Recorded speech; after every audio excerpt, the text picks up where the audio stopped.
Namasté belle âme, j'espère que tu vas bien. Ça fait un moment que j'ai pas filmé, tout simplement parce que je suis en train de travailler sur un projet qui me fait vraiment cheminer dans mon cheminement et j'espère vraiment vous le partager et qu'il vous fasse le même effet, qui vous fasse cheminer, qui nous fasse cheminer ensemble. Donc j'ai vraiment très hâte de vous le partager, mais ça on verra plus tard. Pour le moment j'avais envie de revenir déjà vers vous par rapport au déconfinement.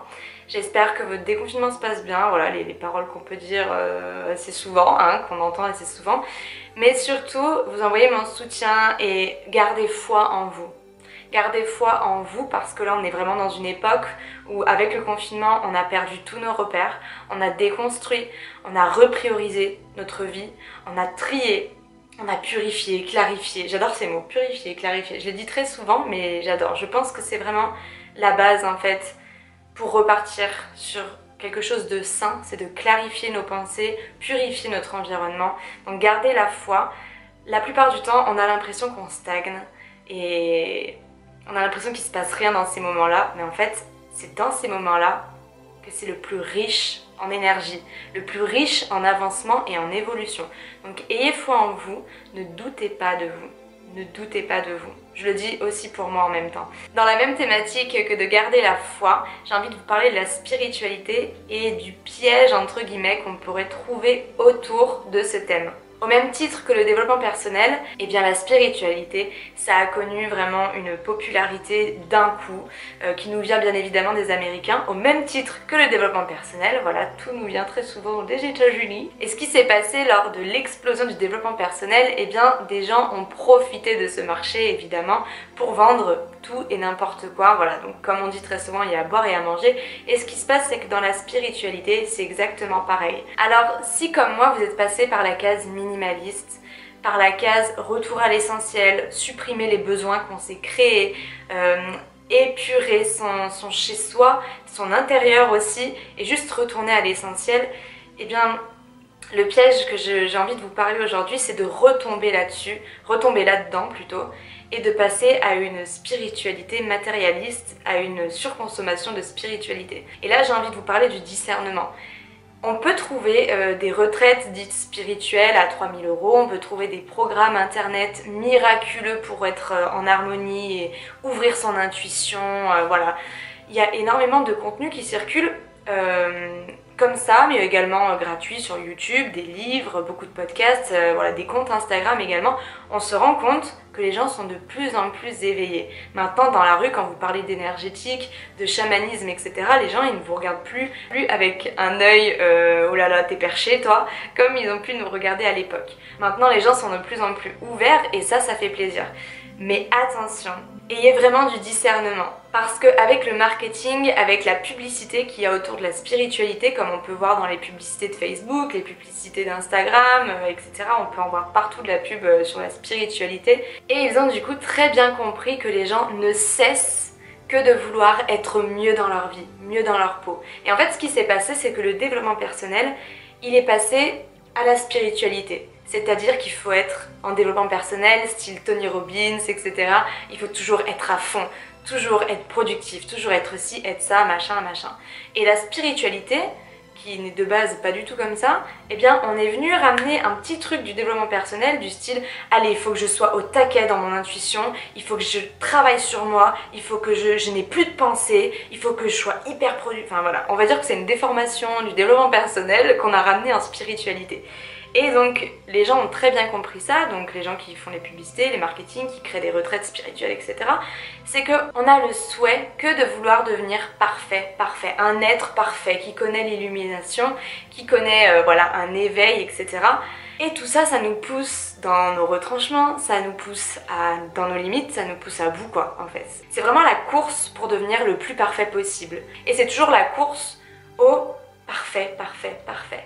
Et on revient vraiment à ce mode de vie dans lequel on a pu être avant la spiritualité, autrement dit, ce mode de vie de surconsommation. Donc pour être à fond, on va surconsommer des vidéos, des contenus YouTube.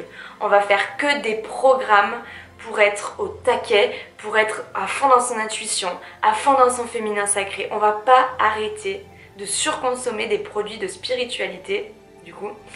Et il y a même des personnes qui pensent qu'être spirituel, c'est avoir des pierres, par exemple, c'est avoir des cartes oracles, c'est avoir des bols tibétains. Là, il faut aussi revoir qu'est-ce que pour soi-même la spiritualité.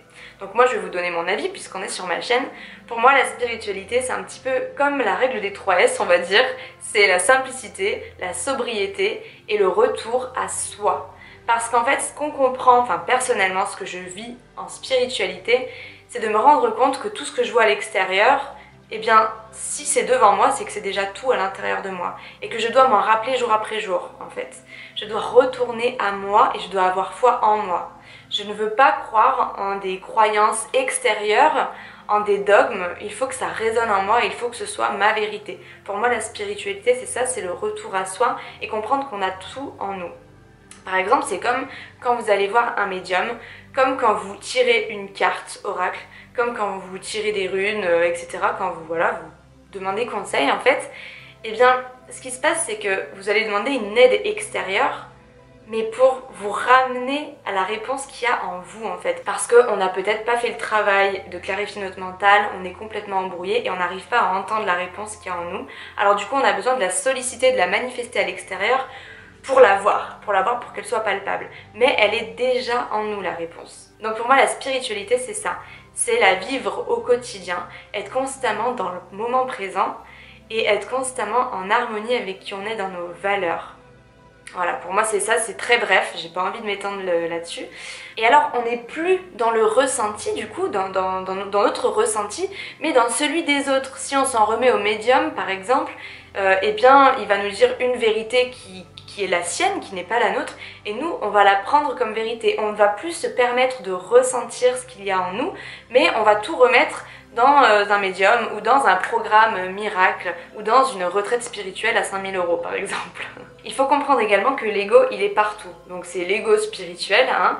C'est-à-dire que vous allez reprendre, comme je vous le disais, les mêmes habitudes que vous aviez dans votre ancien mode de vie entre guillemets, c'est-à-dire de surconsommer énormément. L'ego, il est toujours présent, il est nécessaire, c'est ce que je dis très souvent, il est vraiment nécessaire, l'ego, il ne faut pas du tout le diaboliser. Mais il faut le contrôler, il faut l'apprivoiser, voilà, c'est plus joli, il faut l'apprivoiser. Et l'ego va avoir envie d'être dans la séparation. L'ego, c'est la séparation, c'est l'individualité, tout en sachant qu'on est un, ne l'oublions pas.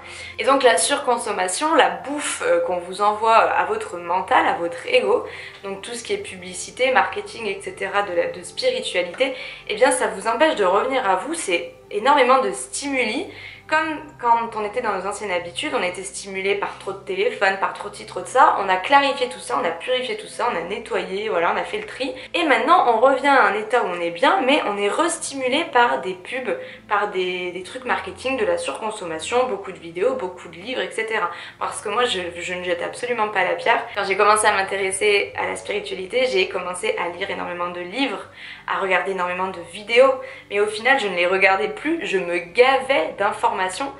Et ces informations, j'en faisais rien au final, je les emmagasinais et je ne les vivais pas. On a beau lire des livres, on a beau écouter une personne pendant une conférence, on a beau voilà, avoir des discours comme ça, le truc c'est qu'on n'expérimente pas, on ne fait que donner à manger à notre mental. Et nous, l'humain, eh bien voilà, il est comme ça, il a besoin de comprendre par le mental, de tout mentaliser, théoriser pour pouvoir l'assimiler. Donc bien évidemment, on a besoin de comprendre mentalement. Mais on oublie de ressentir. Et donc tout ça, toutes ces pubs, tous ces programmes, à force d'en faire, à force de les voir, eh bien ça nous empêche de retourner à nous-mêmes et de comprendre qu'on a tout en nous, qu'on n'a pas besoin de tous ces programmes. Alors je ne dis pas qu'il faut tomber dans l'extrémisme et ne plus du tout consommer aucun contenu, mais de faire la part des choses, d'avoir du discernement et d'être dans l'acceptation de ce qu'on est déjà, pas de vouloir constamment changer. Tout est juste, faites-vous confiance et faites vraiment les choses avec le cœur. Faites vraiment les choses avec le cœur qui vous donne envie. Parce que rien qu'en étant dans le moment présent, en train de méditer par exemple, ou rien qu'en essayant de faire le vide dans votre tête, vous êtes déjà dans une transformation. Vous êtes déjà dans une transformation. C'est la transformation la plus pure que vous pouvez vous donner, c'est d'être ici dans l'instant présent et de ne plus vous attacher aux réactions des gens, de ne plus vous attacher à vos pensées, mais d'être là maintenant dans l'instant. Ça, c'est la plus belle transformation que vous pouvez vous offrir. Donc oui, évidemment, on peut faire des programmes, mais ayez simplement du discernement sur les choses qui vont vraiment vous faire du bien, sur les choses qui ne sont pas juste des coups marketing, sur des choses qui peuvent vraiment vous permettre de retourner à vous-même et de vous redonner votre pouvoir. Parce qu'au final, qu'est-ce qu'on cherche à l'extérieur? On cherche à retrouver notre pouvoir qu'on a en nous, mais qu'on n'arrive pas à voir pour le moment, parce qu'il est encore bien caché. Alors ayez confiance en vous et arrêtons de vouloir toujours être dans la course du parfait, du parfait, du parfait. Parce que c'est vraiment ce qu'on peut retrouver dans la spiritualité aujourd'hui. Eh bien, c'est qu'on ne cesse que de s'éplucher comme un oignon et on n'est pas en acceptation avec ce que l'on est aujourd'hui. Alors, soyez honnête avec vous-même, aimez-vous, acceptez-vous, ayez foi en vous et écoutez ce qui résonne en vous. Faites le vide ici. Vous avez tout en vous, vous n'avez besoin de rien. Voilà tout le monde, j'espère que cette vidéo vous a plu. Moi, j'ai été très heureuse de vous la faire. Surtout, ayez foi en vous, gardez foi que en vous et en votre cœur. Écoutez-vous, écoutez-vous. On est vraiment dans un moment là où les énergies elles montent, elles montent, elles montent pour tout déconstruire et pour reconstruire de nouveau. Plus rien n'est comme hier. Tout est à construire aujourd'hui. Il n'y a plus de normes, il n'y a plus de choses normales, il n'y a plus de base, il n'y a plus de trucs qu'on doit faire. Mais les choses qu'on doit faire uniquement, c'est celles avec notre cœur. A très bientôt mes belles âmes, je vous embrasse. Namasté.